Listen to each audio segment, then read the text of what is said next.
সেটা প্রমাণ করার জন্য মোহাম্মদ সেলিম ওয়েলফেয়ার পার্টির নেতাদের নিয়ে এসে আলিমুদ্দিনে মিটিং করলেন। সেটা প্রমাণ করার জন্য এসডিপিআই এর মতো প্রকাশ্য সভাতে সিপিএম এর প্রতিনিধি পাঠাচ্ছে। প্রতিকুর রহমান সিপিআইএম ছেড়ে তৃণমূল কংগ্রেসে যোগদান করেছে।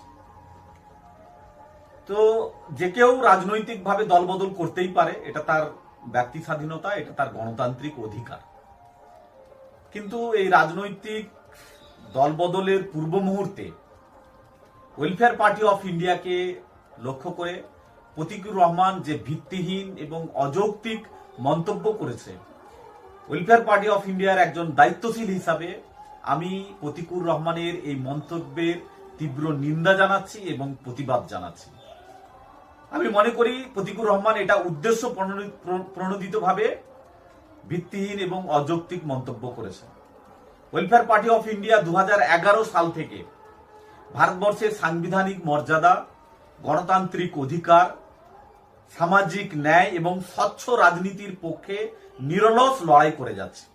ওয়েলফেয়ার পার্টি অফ ইন্ডিয়ার রাজনীতি কোনো ব্যক্তি বা গোষ্ঠীর স্বার্থের রাজনীতি নয়। ওয়েলফেয়ার পার্টি অফ ইন্ডিয়ার রাজনীতি নীতির রাজনীতি। ওয়েলফেয়ার পার্টি অফ ইন্ডিয়ার রাজনীতি মূল্যবোধের রাজনীতি। ওয়েলফেয়ার পার্টি অফ ইন্ডিয়ার নামের সঙ্গেই তার ট্যাগলাইন লাগানো হয়েছে যে মূল্যবোধ ভিত্তিক একটি রাজনৈতিক দল।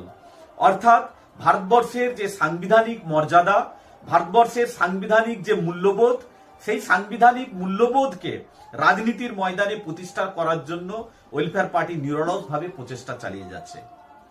একটা ব্যক্তিগত সিদ্ধান্তকে আড়াল করতে কোন রাজনৈতিক দলকে অকারণে আক্রমণ করা, অকারণে তাকে কালিমালিপ্ত করা, সে ব্যাপারে কোন দলের ব্যাপারে সমাজে একটা ভুল বার্তা পৌঁছে দেওয়া, এটা রাজনৈতিক শালীনতার পরিপন্থী।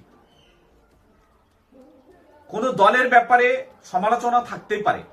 আমি প্রতিকুর রহমানের কাছে বলতে চাই, যদি ওয়েলফেয়ার পার্টি অফ ইন্ডিয়ার কোন নীতি সম্পর্কে, কোন কাজ সম্পর্কে, কোন অ্যাক্টিভিটি সম্পর্কে, তার উদ্দেশ্য সম্পর্কে, তার সংবিধান, এগুলো নিয়ে যদি তার কোনো সমস্যা থাকে, কোনো আপত্তি থাকে, তাহলে তথ্য প্রমাণ সহ সে আলোচনা করুক।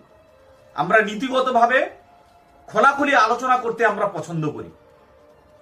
আমরা ওয়েলফেয়ার পার্টি অফ ইন্ডিয়ার পক্ষ থেকে প্রতিকুর রহমানের কাছে আমি সরাসরি প্রশ্ন করতে চাই যে ওয়েলফেয়ার পার্টি অফ ইন্ডিয়ার কোন কাজটা তার আপত্তিকর, তার কাছে কোন কাজটা আপত্তিকর মনে হয়েছে, সেটা সে সরাসরি সে জবাব দিক।